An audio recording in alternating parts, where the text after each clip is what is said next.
asalaamaaleykum mbokk auditeurs yi maa ngi nuyu ñëpp ku nekk sa tur ak sa sant di leen jaajëfal bu baax a baax di leen dalalaat encore une fois seen deuxième épisode u Talk Right la voix des jeunes leaders du pays tey nag ñu ngi am pour thème coronavirus le monde à l'arrêt comment rebondir sama invité spécial tey nag mooy monsieur Amadou Ba monsieur Amadou Ba nag jeune leader sénégalais juriste la travailleur social entrepreneur agricole waaye balaa may dugg ak moom tey ci waxtaan bi malheureusement le nombre de cas du Covid-19 ñu koy gën xam ci coronavirus mi ngi gën di yokk tey ñu ngi toll ci 1 464 852 cas fu may wax ak yéen nii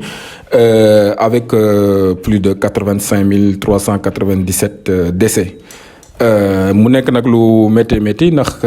état yëpp ñu ngi jànkoonteeg loo xam ne musuñu ko xam. est-ce que état yi stratégie yu ñu teg disposition yu ñu teg est-ce que nekk na à la hauteur est-ce que mën nañ basé wu ci loolu pour mën a gëm ne xeex ak coronavirus bi dina jeex bientôt. kon sama première question bi may poser monsieur Amadou Ba mooy monsieur Amadou Ba est-ce que stratégie yi nga xam ne gis nga état yi teg ko particulièrement au Sénégal est-ce que ces stratégies sont à la hauteur pour mën a endiguer la propagation du virus. Je pense que point de départ bi mooy ñaari stratégie moo am ci àddina bi muy stratégie bi Allemagne jëloon ak Corée ak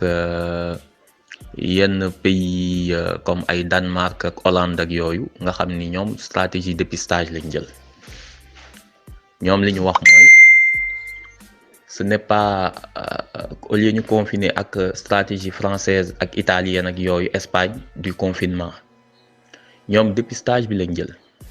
au lieu ñu tëj nit ñi dañoo bëgg a génne ñi feebar ñu xam leen en amont comme ça ñi feebarul dox mais ñoom ñu éliminer ñu mettre en quarantaine que ñi feebar loolu nag dafa laaj nga dépister massivement temps yi ñu ngi naan Allemagne semaine bi il va donc commencer par 500 000 personnes par semaine dépister leen donc au départ di nga am cas yu bëri mais di nga leen teel a traité te di nga empêcher di nga couper chaîne transmission bi parce que bu dee ñi feebar ñëpp teel nga leen a jël kon au départ di nga am cas yu bëri mais di nga ko gaaw a stabiliser. Stratégie française Allemagne ak Espagne ak Italie ñoom bi ñu jëloon mooy confiner nit ñi fu mu am rek fu ñu feebar bi am na fa rek nga tëj waa dëkk boobu sauf que problème bi mooy comme que période d'incubation bi dafa gudd nit ñi am nañ le temps dugg ci yeneen dëkk yi yeneen dem doo xam kan ngay confiner bi ngay confiner ñi fekk ñenn ñuy wàllaate dem nañ ci yeneen dëkk yi donc yow léegi nag da ngay récupérer ñiy feebar rek chaque jour cas bu déclaré chaque jour benn mooy déclaré wut ñaar ñett nga defoon ni c'est efficace nga xëy suba rek nag am 100 xëyaat suba am 1000 xëyaat suba am 10 000 te bi ngay confiné bii dëkk ndekete feeñ na ci beneen dëkk sa hôpitaux yu débordé amatoo matériel moom moo indi des milliers de dizaines de milliers de morts yi ñuy dégg tey Espagne Italie boo xoolee Allemagne moo gën a faible taux moom ak Corée ak Hong Kong yi jëloon ñoom mesure de dépistage bon ñun Sénégal amuñu la capacité de régler le dépistage nee nañ amuñu moyen. Deuxième problème bi ñu am mënuñu dépister massivement la population parce que amuñu moyen amuñu personnel officiellement léegi beneen problème bi ñu am mooy bu dee dañ bëgg a confiner socialement mënuñu confiner nit ñi parce que amuñu lu ñu leen jox ñu lekk ñun suñu habitat ni mu mel ak suñu dundin façon bi ñuy dundee ak yooyu 70% population bi dañuy yëngatu ci informel donc dañuy xëy di wuti. nit ñi ils vivent au jour le jour parce que ñun situation boobu donc amuñu possibilité tey confiner nit ñi à moins que ñu créer fi benn révolte boo xam ne parce que les gens ont le choix li may wax entre dee ci biir kër gi ak xiif wala génn wuti dajeek virus bi mu rey leen mais rey boo xam ne xëy na c'est hypothétique mais nit ñi duñ kenn du tiim sa njaboot muy xiif ngay toog ci kër donc loolu bu ñu ko defee du yàgg gis nga luuma yi ñu tëj ci àll bi muñ commencé créer problème yu mag mais ñun yëguñu ko. parce que da nga daan xëy suba amoo ceeb nga jël sa bëy dem jaay donc tey réponse gouvernement bi mooy force Covid-19 1000 milliards mais boo xoolee 1000 milliards 60 et quelques milliards 65 milliards 4 sax la jël pour mesure sociale d'accompagnement il lui fallu mu jël 500 milliards mu def ko dans le social pour confiner nit ñi jox nit ñi ay bons alimentaires kër gu nekk ku nekk am suffisamment ñu bàyyi entreprise yi après entreprise yëpp ñu ne leen décréter des mesures de chômage technique fay leen nit ñi après y aura un plan entreprise pour régler ko mais sur le coup parce que c'est un problème sanitaire impérativement dañoo waroon a jël xaalis bi 500 milliards fonds bi dañ ko waroon a dugal ci social bi nit ñi toog parce que ñun foog ñu confiner wu kooku c'est une obligation mais pour ñu confiner wu il faut ñu mën toog tey bu ñu jëlee koo xamante ni xoolal tranche sociale électricité 250 kilowatts heure doo fay boo ko mais nit ñi dañoo dépassé tuuti donc dañuy fay donc on prive les gens électricité bi demul dañ ko waroon a supprimer banques yi ñi fa yore ay prêt ak yooyu boolewuñu leen ci donc confinement bi mënul nekk mais en tout cas gouvernement bi doit revoir sa copie sur le plan social pour mën a permettre à population ñu confiner wu confinement bi parce que ñun dañoo sous-estimer cette crise mais sincèrement man de tiit naa lool et je me dis que si les cas vont se déclarer on va être à l'asphyxie et à l'agonie donc il lui fallu avant ngay sauver ay entreprise nga sauver nit ñi te sauver nit ñi nag mooy nga bañ a considérer ni pauvre mooy koo xam ne mënta lekk Sénégal ñëpp a pauvre ñi daan débrouiller boo xasee boo leen xañee peintre bi daan peinture su peinturatul il devient pauvre am na maçon bu daan tabax su tabaxatul il devient pauvre le mécanicien bi daan dépanner mais su gisatul oto il devient pauvre tout de suite donc la notion de pauvreté waruñu koo jël au sens académique ñun dañ koy jël au sens de nos réalités voilà qu'est-ce qu'un pauvre qu'est-ce qu'une famille pauvre donc je pense que confinement bi c'est obligé waroon nañoo dindi toute la fiscalité ay madaar ak eau de javel tey dafa waroon a jar ñaar fukk wala sax gratuit loolu moo doon la mesure nga jox nit ñi les possibilités ñu am hygiène ñu rendre ko gratuit donc gratuitement nit ñi mën a am accès aux produits d'hygiène masque yi bu dee masque tissu yi c'est efficace mais le gouvernement bi jël suñu tailleurs yi NSTS bu Thiès nee nañ société textile du Sénégal moo doon defaral américains yi ay masques mais il est temps ñu réactiver ko war na xool entreprise yoo xam ni mën nañ produire ay masques mu changer seen chaîne de production donc vraiment man stratégie yooyu laa gis na day ne xaalis bi ñu créer les conditions pour que kër yëpp jot ñu bañ koo limiter sur le kii électoral les pauvres et ñoo xam ni ñoom ñooy constituer ce kii électoral voilà man daal confinement bi gis naa ko c'est impératif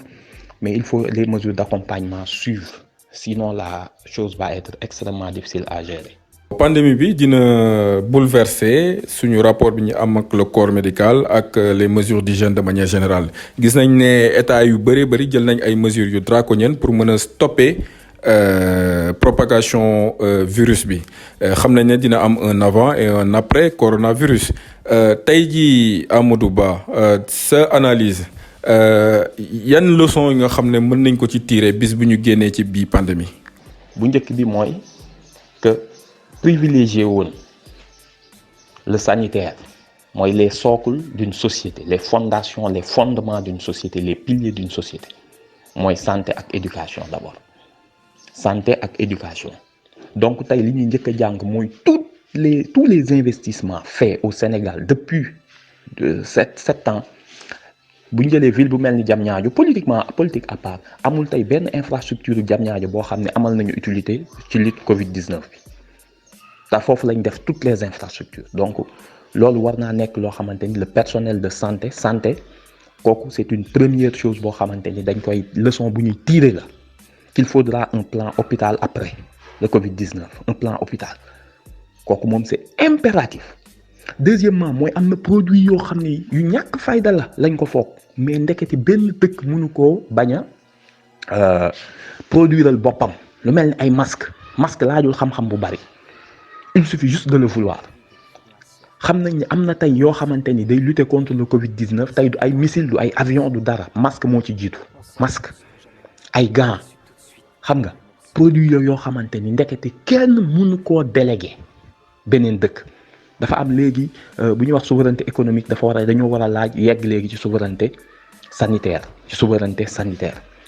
kooku ay enseignements yu ñu war a tirer la enseignements yoo xam ne dañ ko war a tirer. Deuxièmement mooy ñu xam ni nag il est temps ñu réguler le secteur informel mënatul continuer gis nga tey bi ñu bëggee régler une ville comme Dakar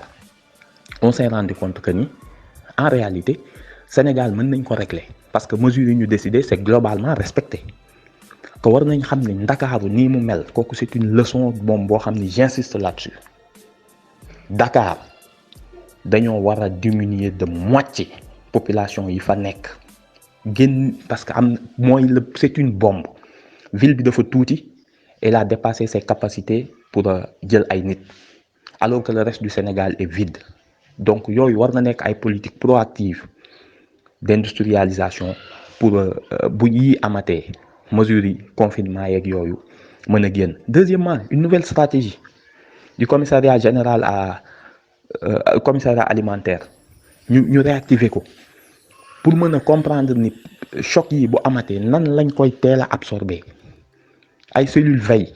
yoo xam ne dañuy teel a comprendre qu'il y a une crise rek automatiquement on déclenche un plan boo xam ne nit ñi dañ koo jàng intérioriser ko adapté ko autorité adapté ko ñu créer un corps civil, man loolu gëm naa ko, de volontaires yoo xam ne tey waroon nañoo génn ci mbedd yi ñoom ñooy takk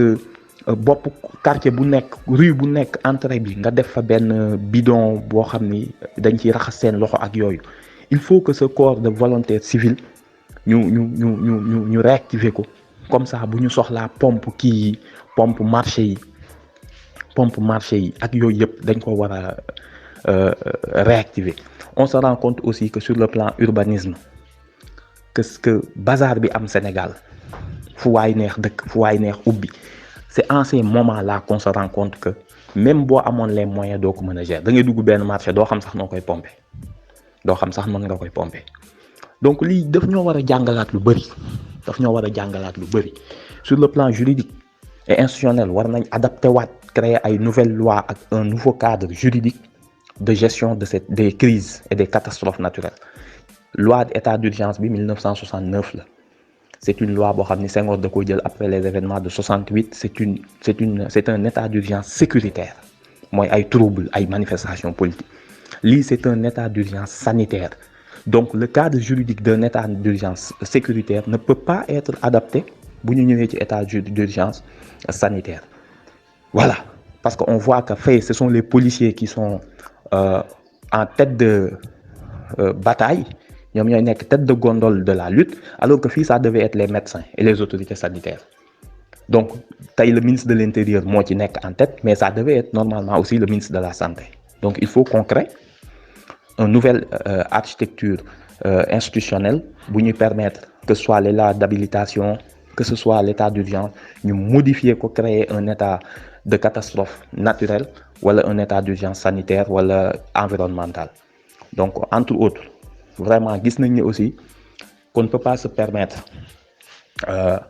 état bi war na mën a mobiliser rapidement xam ni yenn institutions yi li ñu doon wax boo amul ay moyens comme suñu dëkk yi waratuñoo jël suñu xaalis le peu qu'on a aujourd'hui. Toutes les institutions yoo xam ni soxlawuñu leen dans ce cadre là war na ñoo xam ni mën nañoo ñàkk. Donc ñu centraliser aussi suñuy ressources yi ba nga xamante ni suñu lu lii bettatee dootuñu dem di tàllal suñuy loxo di yalwaan. Donc voilà, sur le plan international, il faut Union africaine xeex pour ñu def l'annulation de la dette. Kooku moom c'est l'occasion ñu forcer ko une initiative diplomatique, parce que Sénégal kese mënul dara. Il faut que nit ñi xam ko, Sénégal kese mënul dara. Malheureusement l'Union africaine ak suñu institution yi UEMOA yow war nañ leen a seetaat parce que ils servent à rien, ils sont aphones. Chaque pays mu ngi jéem a adapter sa propre stratégie, alors que tey Sénégal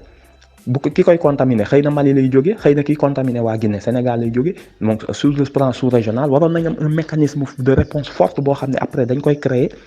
muy souverain, moom muy décider kan mooy tëj frontière kan moo dul tëj frontière.